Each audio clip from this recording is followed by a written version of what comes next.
Hello दोस्तों, स्वागत है आप सभी के आईटीएस क्लासेस में।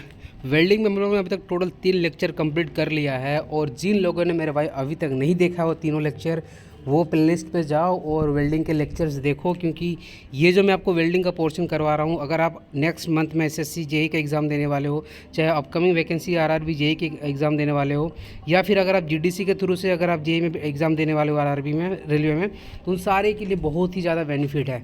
तो इस वीडियो में आपको वेल्डिंग के जो मैंने लेक्चर करवाया है उसके ऑब्जेक्टिव क्वेश्चंस करवाने वाला हूँ, और ये जो ऑब्जेक्टिव क्वेश्चंस है ये आपके एसएससी जेई में, आपके आरआरबी जेई में और किसी अदर एग्जाम्स में आए हैं। मतलब यहाँ ऑब्जेक्टिव क्वेश्चंस करवाऊंगा तो उससे आपको ये क्लियर हो जाएगा कि जो आप पढ़ रहे हो एक्चुअल में क्वेश्चन किस तरीके से पूछे जाते हैं, वो सारा चीज़ आपको क्लियर हो जाएगा। तो जिन लोगों ने अभी तक लेक्चर 1 से लेकर लेक्चर 3 तक का नोट्स नहीं बनाया है मेरे भाई, एटीएस क्लासेस के नाम से देखना, लिंक आपको यहाँ पे मोर वाला जो बटन होता है उस पर क्लिक करना मिल जाएगी, और चैनल को ज्वाइन कर लो टेलीग्राम वाले पे, और लेक्चर 1 से लेकर 3 तक का नोट्स बनाओ और उसके बाद क्वेश्चंस को अटेम्प्ट करो, आपके लिए तो ज़्यादा बेटर होगा। और जिन लोगों ने भैया नोट्स बना लिया है और जो रेगुलर फॉलो कर रहे हैं वो लगातार भाई इसी तरीके से लगे रहो यार जुनून के साथ। वैकेंसीज भी आएगी, फॉर्म भी भरोगे और आपका सिलेक्शन भी हो जाएगा, जब आपकी जो प्रिपरेशन है ना वो कंटिन्यूसली अगर आप अच्छी तरीके से मोटिवेशन के साथ रखोगे तो। चलो हम लोग क्वेश्चंस को सॉल्व करते हैं।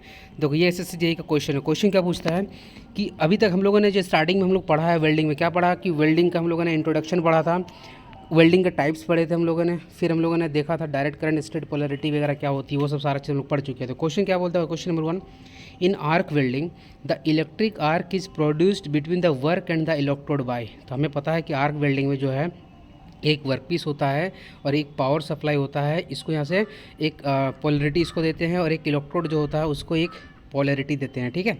तो ये आपका पावर सप्लाई का जो है सोर्स होता है। तो इसको सपोज़ आपने पॉजिटिव दे दिया है और इलेक्ट्रोड को सपोज आपने नेगेटिव दे दिया है, तो हमें पता है कि जो आर्क जो जनरेट होती है कब होती है, जब शॉर्ट सर्किट करवाओगे, मतलब जब इस इलेक्ट्रोड को क्या करवाओगे, इस वर्कपीस में कांटेक्ट करवाओगे, मतलब कांटेक्ट रेजिस्टेंस होगा ना, तभी आर्क प्रोड्यूस होगा। तो वही इन लोगों ने पूछा था कि जो इलेक्ट्रिक आर्क जो है प्रोड्यूस किस तरीके से होता है, कॉन्टैक्ट रेजिस्टेंस के कारण होता है। तो इसलिए आपको अच्छे से जो है इस क्वेश्चन को सॉल्व करना है, और आप बाकायदे आपके कंसेप्ट क्लियर होंगे तो आप इसको आराम से ईजिली अटेम्प्ट कर सकते हो, ठीक है। चलो नेक्स्ट क्वेश्चन नंबर 2 देखते हैं। Open circuit voltage for arc welding is of the order of. तो मैंने आपको बताया था कि ये जो 2 टर्मिनल्स होते हैं उसमें जो मैक्सिमम रेटेड जो वोल्टेज मैंने आपको बताया था, कितना बताया था, 80 वोल्ट बताया था, ठीक है। तो आर्क जो आपका वेल्डिंग है उसमें जो है कितना से कितना वोल्टेज तक यूज़ कर सकते हैं। तो अब 80 के आसपास जो आपका वेरी कर रहा है, देखो कौन सा ऑप्शन वेरी कर रहा होगा, ये 40 से लेकर 95 वोल्ट्स के बीच में आर्क वेल्डिंग में आप वोल्टेज को क्या करते हो, सप्लाई करते हो। मैक्सिमम रेटेड वोल्टेज अगर पूछता तो वो 80 वोल्ट हो जाता, बट यहाँ 40 से 95 दिया है, तो हम लोग इसको भी टिक कर सकते हैं, ठीक है, क्योंकि ये नियर बाय में हमारा ऑप्शन मैच कर रहा है, इसलिए क्वेश्चन नंबर 2 का भी आंसर क्या हो जाएगा, बी हो जाएगा। ये भी एसएससी जेईई का क्वेश्चन है। देख सकते हो कि क्वेश्चन किस तरीके से पूछते हैं, अगर आपने लेक्चर अटेम्प्ट किया होगा तो ये सारे क्वेश्चन आपके लिए भैया हलवा हो जाएंगे, ठीक है। क्वेश्चन यहाँ नंबर 3 है कि एयरक्राफ्ट बॉडी जो होती है उसमें फैब्रिकेटेड जो होता है, जॉइनिंग का जो प्रोसेस होता है वो कौन से प्रोसेस से करते हैं, वेल्डिंग से करेंगे कि प्री कास्टिंग से करेंगे, रिवेटिंग की कास्टिंग, ठीक है। तो वो हम लोग रिवेटिंग वहाँ पे एयरक्राफ्ट में यूज़ करते हैं, वेल्डिंग यूज़ नहीं करते, क्योंकि पता है कि वेल्डिंग की जो डिसएडवांटेज होती है उसमें जो डिफेक्ट्स आने की चांसेस ज़्यादा होती है, क्रैक फॉर्मेशन का ज़्यादा चांसेस होता है, उसमें जो कूलिंग रेट रहता है वो नॉन यूनिफॉर्म रहता है, उसके लिए हमको फिर से हीट ट्रीटमेंट करवाया जाता है, जिसको हम लोग बोलते हैं PWST, एक टर्म आता है, पोस्ट वेल्डिंग हीट ट्रीटमेंट करके टर्म आता है, कि जब आप वेल्डिंग कर लेते हो तो फिर उसको आप हीट ट्रीटमेंट भी करते हो, तब जाके वो जो आपके जो उसमें प्रॉब्लम्स क्रिएट हुए हैं ड्यूरिंग वेल्डिंग के कारण, जो आपके डिफेक्ट्स प्रोड्यूस हुए हैं वो आपके ठीक हो जाए, ठीक है। क्वेश्चन नंबर 4 देखो क्या है, the main criteria, question number 4 है, the main criteria for the diameter of the electrode in arc welding. जो ये इलेक्ट्रोड होता है ये कोई ना कोई मेटल का होगा, तो हमें जो वेल्डिंग करना रहेगा तो हमें कैसे पता चलेगा कि हमें किस डायमीटर का इलेक्ट्रोड को चूज़ करना है।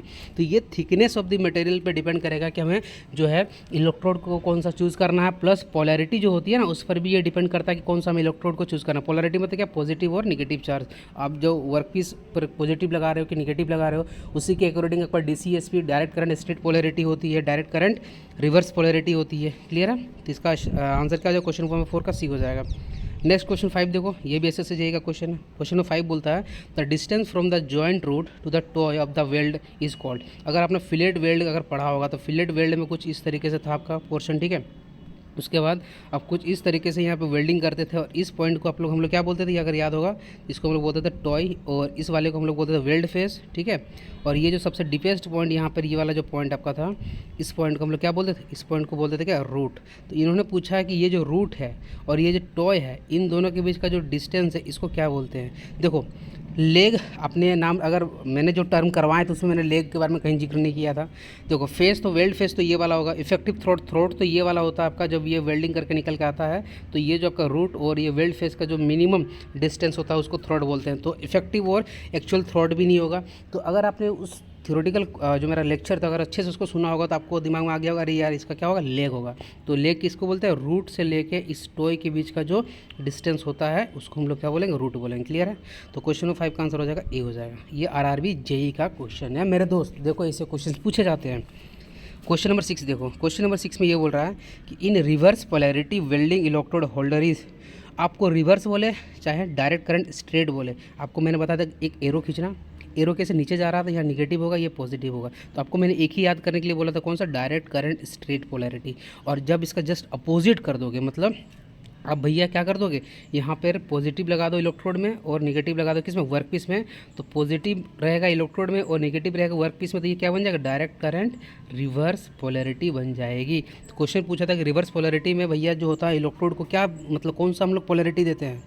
तो इलेक्ट्रोड जो होता है connected to the negative and work piece जो होता है पॉजिटिव, ये तो गलत है, ये तो डायरेक्ट करंट स्ट्रेट पोलैरिटी का हो गया भैया। ठीक है। अर्थिंग तो हम लोग अर्थ मतलब इलेक्ट्रोड को तो हम लोग अर्थिंग करते नहीं है, किसको अर्थिंग करते हैं हम लोग, अर्थिंग करते हैं किसको, वर्कपीस को हम लोग अर्थिंग देते हैं। क्लियर है। तो ऑप्शन बी भी, ए भी नहीं होगा। सी में क्या है, connected to the positive and work to the negative. Very good, यही क्वेश्चन आंसर होगा डायरेक्ट करंट रिवर्स पोलैरिटी में। तो यही तो करते हो मेरे दोस्त कि इलेक्ट्रोड को पॉजिटिव देते हो और वर्कपीस को क्या देते हो, नेगेटिव। इसलिए इसका क्वेश्चन नंबर 6 का आंसर हो जाएगा सी। चलो ये देखो, ये क्वेश्चन किसका, आरआरबी जेई का है। देखो भैया आरआरबी जेई के क्वेश्चन कैसे पूछते हैं। What is the full form of DCEP. देखो आपको मैंने डीसी तो आपको समझ में आ गया, डायरेक्ट करंट। तो आपको मैंने दो चीज़ करवाया था, डायरेक्ट करंट स्ट्रेट पोलैरिटी और एक करवाया था डायरेक्ट करंट रिवर्स पोलैरिटी। देखो स्ट्रेट पोलैरिटी में इलेक्ट्रोड जो रहता था वो क्या रहता था आपका, नेगेटिव रहता था। ठीक है। और डायरेक्ट करंट रिवर्स पोलैरिटी में क्या रहता था कि भैया इलेक्ट्रोड क्या रहता, पॉजिटिव रहता था। तो बस इन्होंने एक थोड़ा सा नाम चेंज कर दिया और डायरेक्ट करंट स्ट्रेट पोलैरिटी को ये कुछ नहीं बोलते, डायरेक्ट करंट इलेक्ट्रोड पॉजिटिव बोलते हैं। और डायरेक्ट करंट रिवर्स पोलैरिटी को क्या बोलते हैं ये लोग, सॉरी डायरेक्ट करंट जो होगी आपका यहाँ पे, इसको इन लोगों ने ना दी क्या, एनपी, मतलब direct current negative, direct current electrode, एक मिनट रुको यार, ये जो DC direct current straight polarity था ना, इसको इन लोगों ने नाम दे दिया डायरेक्ट करंट इलेक्ट्रोड आपका नेगेटिव। ये समझ में आ गया। और जो आपकी डायरेक्ट करंट रिवर्स पोलैरिटी है, डायरेक्ट करंट रिवर्स पोलैरिटी जो है, इसका इन लोगों ने नाम दे दिया डायरेक्ट करंट इलेक्ट्रोड को इसमें क्या रखते हैं, इलेक्ट्रोड को इसमें रखते हैं पॉजिटिव रखते हैं। तो वही इसमें फुल फॉर्म है कि डायरेक्ट करंट इलेक्ट्रोड पॉजिटिव। तो डायरेक्ट करंट इलेक्ट्रिक पॉजिटिव जो हो गया, इलेक्ट्रोड को पॉजिटिव किस में रखते हैं ना, रिवर्स पोलैरिटी में रखते हैं। ये भी आपको पता होना चाहिए। ठीक है। इसलिए इस क्वेश्चन नंबर 7 का आंसर सी हो गया। कन्फ्यूज़न नहीं करना है यार, ये सब छोटी छोटी चीज़ आपको याद रखना है। क्वेश्चन नंबर 8 में पूछता है कि pre heating of workpiece is essential in welding. तो कास्ट आयरन की जब आप करते हो ना वेल्डिंग, तो उसको पहले प्री हीट किया जाता है, क्योंकि कास्ट आयरन जो होता है एक ब्रिटल मटेरियल होता है। ठीक है। तो इसलिए इसका आंसर हो गया सी। क्वेश्चन नंबर 9 में पूछता है स्टड एंड प्रोजेक्शन वेल्डिंग जो होता है belongs to the following category of welding. भाई बहुत इंपॉर्टेंट, जो मैंने आपको वेल्डिंग का क्लासिफिकेशन करवाया था, वेल्डिंग का क्लासिफिकेशन में आपको अगर याद होगा तो यहाँ पे सॉलिड स्टेट था, यहाँ पे लिक्विड स्टेट था, यहाँ पे सॉलिड और लिक्विड दोनों मिला के था। ठीक है।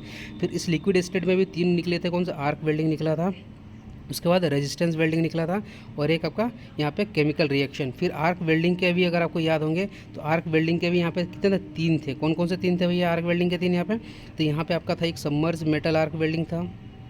ठीक है। उसके बाद यहाँ पे आपका एक सिल्डेड गेज था, और एक आपका प्लाज्मा आर्क वेल्डिंग था। फिर रेजिस्टेंस वेल्डिंग के भी, फिर यहाँ से जो सिल्डेड गेज था ना, इसमें 3 निकल के आए थे, फिर टिग वेल्डिंग, मिग वेल्डिंग, ठीक है, और प्लाज्मा आर्क वेल्डिंग। तो इसमें पूछा गया कि जो स्टड और प्रोजेक्शन वेल्डिंग, तो प्रोजेक्शन वेल्डिंग अगर आपने पूरा क्लासिफिकेशन अच्छे से देखा होगा तो जो ये रेजिस्टेंस वेल्डिंग का एक टाइप होता है, दोनों ही। ठीक है। इससे क्वेश्चन नंबर 9 का आंसर सी हो जाएगा। ठीक है। चलो आगे बढ़ते हैं। क्वेश्चन नंबर 10 देखो क्या पूछ रहा है, ये भी एसएससी जेईई का क्वेश्चन है मेरे दोस्त, कि question number 10 electrode gets consumed in the following welding process. तो जो आर्क वेल्डिंग आप करते हो, हम लोग जब पढ़ेंगे, जो सिलेट गैस जो होता है आर्क वेल्डिंग में, उसमें टीग वेल्डिंग होती है और मिग वेल्डिंग होती है। टीग का मतलब होता है टंगस्टन इनर्ट गैस, और मिग का मतलब होता है मेटल इनर्ट गैस। तो टीग में तो नॉन कंज्यूमेबल, मतलब इसमें इलेक्ट्रोड को हम लोग कंज्यूम नहीं करते हैं, लेकिन मिग में जो होता है ना कंज्यूमेबल इलेक्ट्रोड, मतलब इलेक्ट्रोड को पिघला के उस जो वेल्डिंग हम लोग करते हैं। तो इसलिए इसका क्वेश्चन नंबर 10 का आंसर डी हो जाएगा। ठीक है।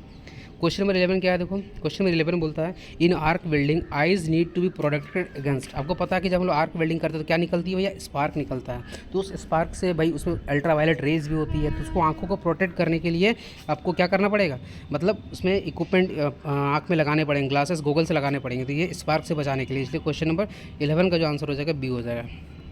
और क्वेश्चन नंबर 12 देखो क्या पूछ रहा है। क्वेश्चन नंबर 12 आपका है कि बताइए मेरे भाई कि द सिंबल जो ये दिया हुआ है रिफर्स टू, ये सिंबल वेल्डिंग में किसको रिफर करता है, सिंगल फिलेट वेल्ड को। इस पॉइंट को क्या बोलते थे, रूट बोलते थे। इसको क्या बोलते थे, यहाँ से यहाँ तक इसको थ्रोट बोलते थे। इन दोनों को टॉय बोलते थे, इसको वेल्ड फेस।